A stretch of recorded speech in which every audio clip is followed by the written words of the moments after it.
আসসালামু আলাইকুম। আমার নাম মোহাম্মদ নুরুল নবী, গ্রাম জাহানাবাদ, 5 নম্বর সোয়ানি ইউনিয়ন, থানা ব্যায়ামগঞ্জ, উপজেলা ব্যায়ামগঞ্জ, নোয়াখালী। আমাদের এলাকায় বন্যা হয়েছে। বন্যার পানিতে বহুত ক্ষয়ক্ষতি হয়েছে। আমাদের ঘর বাড়ি সব ডুবে গেছে, গরু ছাগল সব মরে গেছে, মানুষও অনেক মারা গেছে। আমরা খুব অসহায় আছি। ঘর দুয়ার পড়ে গেছে, ঘর দুয়ার উগালি পড়ে গেছে। কিছু পানির স্রোতে আমাদের ঘর দুয়ার নিয়ে বহুত অসুবিধায় আছি।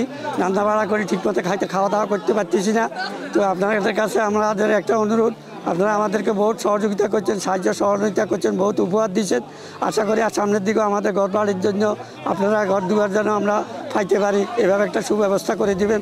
আমরা আপনার জন্য আল্লাহর কাছে নামাজ পড়ি, দোয়া করব, আপনাদেরকে আল্লাহ মঙ্গল কামনা করুক।